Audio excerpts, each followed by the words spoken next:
In the map, you can see along the eastern and western Ghats, we find the coastal plains. And in the coastal plains, it is found the total length is around 6100 kilometers, and it runs from Gujarat lying to the west, and West Bengal is at the east portion. So from west to east, it is the running 6100 kilometres. और ये आपको एक बात पता होना चाहिए कि waste Gujarat से चालू होकर वेस्ट बंगाल पे कोस्टल प्लेन खत्म होता है. सेकेंड इंपॉर्टेंट पॉइंट जो है वो ये है कि जैसे कि हमने वेस्टर्न घाट और ईस्टर्न घाट्स में पढ़ा था कि there is some point where eastern ghat and western ghat meets. अगर आपने मेरी वेस्टर्न घाट और ईस्टर्न घाट की वीडियो पढ़ी है, सुनी है, तो आपको ये वाला पॉइंट ज़रूर पता होगा. And I would like if you comment in the comments box कि वेस्टर्न घाट और ईस्टर्न घाट कहाँ पे मिलते हैं. उसी की तरह western and eastern coastal plain भी कहीं पे मिलते हैं, जिसको बोलते हैं कन्याकुमारी. सो it is also one of the favourable question, किसी किसी एग्जाम में आ जाता है. ये बात का ध्यान रखिएगा कि वो कोस्टल प्लेन की बात कर रहा है या फिर वो घाट्स की बात कर रहा है. अगर वो कोस्टल प्लेन है तो इसका आंसर क्या होगा? कन्याकुमारी, जिसका दूसरा नाम है Cape Comorin. Okay, so I think you are clear with these two facts about the coastal plains. Now, particularly, let us discuss about the western coastal plain. What is western coastal plain? Okay, सबसे पहली बात जो है, सबसे important है कि हमको ये पता होना चाहिए कि जो वेस्टर्न कोस्टल प्लेन है वो नैरो है या फिर ब्रॉड है. तो ये क्या है? नैरो है. क्या है? नैरो. और इसकी जो पोजीशन है वो क्या है? It lies between the western Ghats. Right side में वेस्टर्न घाट्स है और लेफ्ट साइड में अरेबियन सी है. तो जो कोस्टल प्लेन्स हैं वो कहाँ पे लाई करते हैं? They lie in between the Ghats and the sea. So western coastal plain lie between the western Ghat and the Arabian sea. अब जो वेस्टर्न कोस्टल प्लेन का जो नदन पार्ट है उसको क्या बोलते हैं? कॉनकन कोस्ट. क्या बोलते हैं? कॉनकन कोस्ट. और जो सदर्न पार्ट है उसको क्या बोलते हैं? Malabar coast. So these two important, you should remember these two important names, that the northern part is known as Konkan coast and the southern part is called Malabar coast. और ये जो Malabar coast है वो कौन से स्टेट पे लाई करता है? It's Kerala. I told you this. ये जो रीजन है बहुत ब्यूटीफुल है. और सबसे इंपॉर्टेंट जो खासियत है इस वेस्टर्न कोस्टल प्लेन की वो क्या है? Coconut trees. तभी आपने देखा होगा कि जो केरला है, केरला में खूब सारा, केरला हो गया, कर्नाटक हो गया, we find a lot of coconut trees over there. और वहाँ पे खूब सारी एस्टोरीज भी हैं. क्या है? खूब सारी एस्टोरीज भी हैं. और क्या नाम है, वहाँ पे खूब सारे बैक वाटर्स बनते हैं, लगून. बेसिकली क्या होता है, जो लगून्स होते हैं वो वहाँ पर क्या बनाते हैं? बैक वाटर बनाते हैं. I tell you what is estuarine lagoon in few minutes. First of all let me complete this western coastal plain. और एक बैक वाटर केरला में बनता है जो कि पूरे वर्ल्ड में फेमस है. So this is one of the important question. The back water of Kerala are famous all over the world. So now I think you are clear with this western coastal plain. You should be clear with this estuaries and lagoons. As there is a mention about the estuaries, lagoons and backwater, so I would like to give you a small brief about these terms so that you are clear with these terms before I proceed to eastern coastal plains. So what is basically estuaries is, estuaries में क्या होता है, जैसे मान लो ये आपका basically main ocean region है. If it is connected to some water resource और रिवर, तो होता क्या है कि एस्टोरीज के अंदर ये वाली जो रिवर है it is not carrying any sediments. तो ये जो आती है वो सीधे आके क्या कर रही है? ओशन से मिल रही है. So it will not create any landform as it happens in the deltas. Deltas के अंदर क्या हमने सीखा था कि ये जो रिवर है, see this is a river, ये वाली जो रिवर है अपने साथ सेडिमेंट्स लेकर आती है जो कि यहाँ पे डिपॉजिट करती है ट्रायंगुलर शेप में, and that is called delta. But in estuaries such phenomena will not occur. River is not carrying any kind of sediments. It is coming like this and it is mixing with this ocean. होता बस ये है कि यहाँ पे brackish water बन जाता है. Because what is brackish water? Brackish water is a water which is formed by the mixing of the fresh water and the salty water.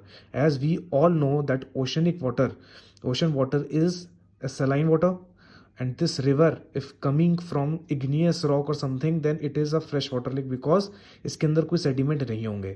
So in that case when a river is mixing with ocean it will create an estuary, एक large water body जाती है. So एक बार इसकी definition पढ़ लेते हैं हम लोग. The river is not carrying any amount of sediment. Such condition is possible when river passes through igneous rock. Why igneous rock? Because क्योंकि igneous rock को इरोड करना आसान नहीं होता है और ये एक फैन बॉडी शेप बनाता है, इसको बोलते हैं फैन शेप. सॉसर शेप होता है ना, सॉसर शेप डिप्रेशन, क्योंकि जब ये पानी बहुत हाइट से गिरता है तो जिस ज़मीन पर टकराता है वहाँ की सेडिमेंट्स को, वहाँ की ज़मीन को, उस लैंड को इरोड करता है और वो सेडिमेंट्स को इकट्ठा करता है. तो बेसिकली रिवर एस्टुरीज ये होती हैं and it is not a land form. This is important. Estuaries is not a land form, it is a water body and it forms funnel shaped water body. और क्योंकि ये कोई सेडिमेंट्स लेकर नहीं आता तो it is not good for fertility. मतलब यहाँ पे कोई फर्टिलिटी नहीं हो पाती क्रॉप्स की. It is good for fisheries. So these are the key points of estuaries. Okay, and what are lagoons? If we discuss कि जो लगून होता है वो क्या होता है. Lagoon is also a water body. It is a type of lake, not lake. Because ये आप देखो, अब मैं समझाता हूँ आपको. जैसे ये मान लो मेन सी है, दिस इज अ मेन सी. अब इसकी वजह से क्या हुआ, धीरे धीरे कुछ यहाँ पे सैंड बार्स होंगे और इसको पास करके यहाँ पे कुछ डिपोजिशन स्टार्ट हो जाएगा and it will create a small water body. It is a kind of lake but it is not a lake. इसका मतलब ये, बिकॉज व्हाट इज लेक?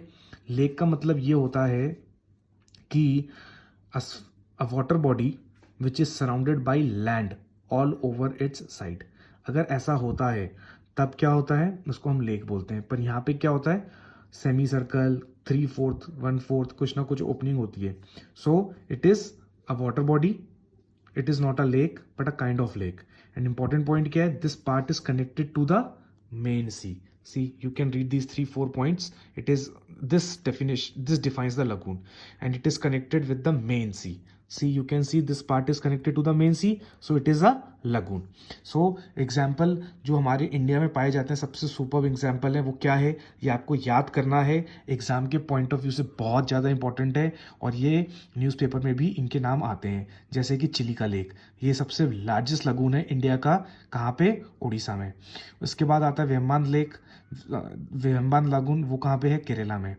अब क्योंकि ये चिलिका लेक है, मैंने क्या कहा था, एक लार्ज वाटर बॉडी होगी तो it is a connection with Bay of Bengal. ये केरला वेस्टर्न कोस्ट में, it is a connection with Arabian sea. So main sea और एक छोटा सी. अब आपको ये क्लियर हो गया होगा आई थिंक.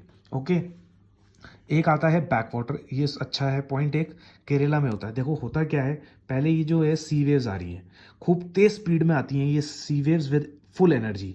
जैसे ही ये कोस्टल प्लेन को टकराती हैं तो ये आगे तो जाती हैं, कुछ तो वापस चली जाती हैं. सी, कुछ तो वापस चली गई और कुछ रह गई और फिर वापस से और भी आ रही हैं. ये अब ये भी इसी तरीके से और जाएंगी, कुछ वापस आ जाएंगी और कुछ ठहर जाएगी.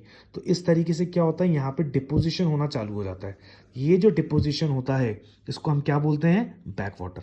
I repeat, this is a very important point. ये पॉइंट क्लियर नहीं होता है सबको बैक वाटर का. Please listen it very carefully. Back water में क्या होता है, जब भी कोई सी वेव्स बहुत तेज स्पीड से आती है और कोस्टल प्लेन को टकराती है. See, this is your coastal plane.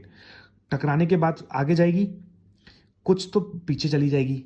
ये जो चली गई कुछ पीछे चली गई और कंटिन्यूस फ्लो तो आ ही रहा है. ये न्यू वेव्स आ रही है, इसीलिए मैंने इसको दूसरे कलर से ड्रॉ किया है.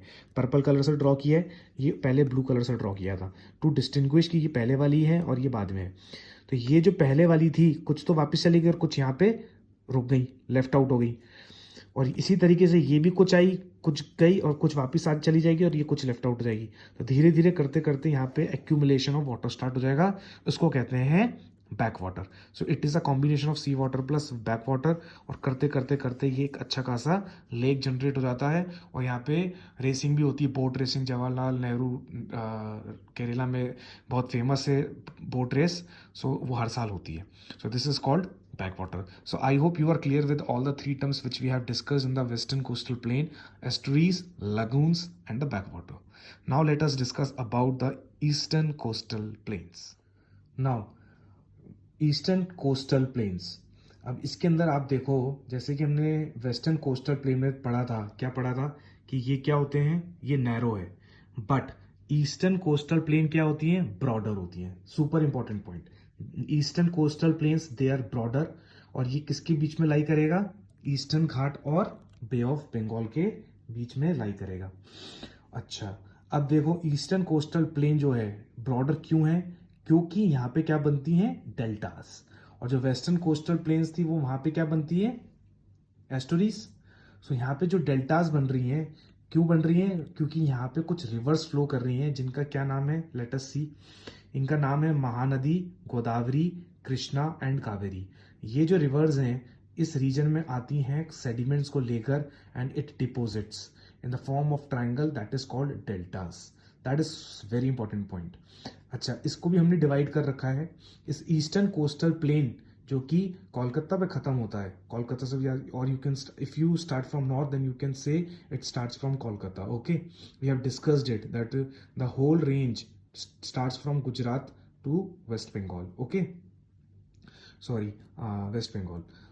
Earlier I said Kolkata, but it should be West Bengal. Okay, so you may correct that point.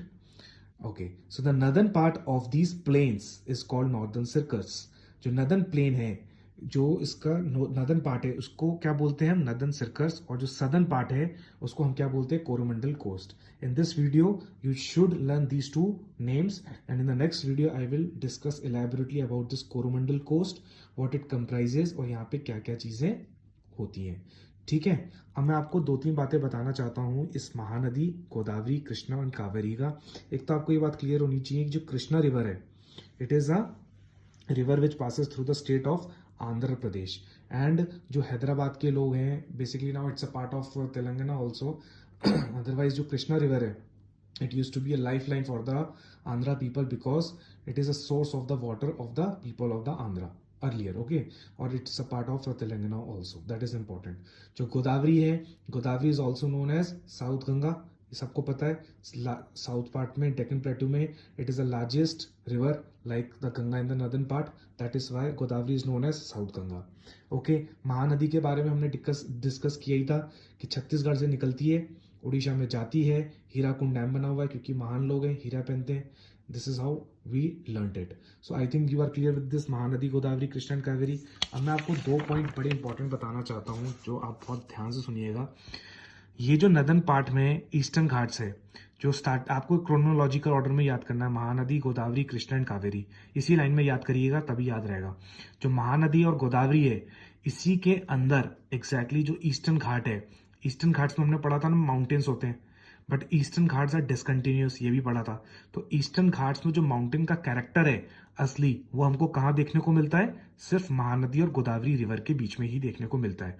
जब हम गोदावरी के नीचे कृष्णा कावेरी के रीजन में आते हैं, then we do not find the hilly character as such. So between this Godavari and Krishna, the eastern ghats lose their hilly character. So ये बड़ा इंपॉर्टेंट पॉइंट है, सुपर इंपॉर्टेंट पॉइंट है एग्जाम के perspective से, please उसको आप ध्यान से समझिएगा। ये जो इनिशियल 2 रिवर है इसके बीच में खूब अच्छे हिल्स हैं, इन दोनों के बीच में हिल्स कम हो गए हैं और मिलते भी नहीं है। तो महानदी का मैंने आपको बताया था छत्तीसगढ़ एंड उड़ीसा, नीचे आ गए गोदावरी, उसके नीचे क्या आता है, तेलंगाना एंड आंध्र प्रदेश। कृष्णा क्या है, देखो महाराष्ट्र, कर्नाटका तो है ही, बिकॉज यहाँ से ये ओरिजिनेट होती है वेस्टर्न पार्ट से और ईस्टर्न में आके ड्रेन आउट होती है, और ड्रेन कौन से हो रही है, Telangana and Andhra Pradesh. That's why I told you the Krishna river is a lifeline of Telangana and Andhra Pradesh people. So I hope you are clear with this all terms, Mahanadi, Godavari, Krishna, Kaveri, कहाँ पे घाट्स मिलते हैं, क्या रिवर्स हैं, this is all super important points. Okay, and the northern part of the eastern coastal plain is called North Circus and the southern part is known as Coromandel. So I hope you are clear with the all concepts of the coastal plains कि कहाँ से कहाँ इनका extension होता है, like this Gujarat से बंगाल होता है। वेस्टर्न कोस्टल प्लेन में हमने पढ़ा था कि नदर्न पार्ट में कोंकण कोस्ट बोलते हैं, सदर्न पार्ट को मालाबार कोस्ट बोलते हैं, और जो ईस्टर्न पार्ट है इसमें क्या बोलते हैं, नॉर्दर्न सर्कस नदर्न पार्ट को, सदर्न पार्ट को Coromandel coast. So this is what you have to learn in this video. Thank you so much. I hope you enjoyed this video. Be tuned for the part 2. Thank you.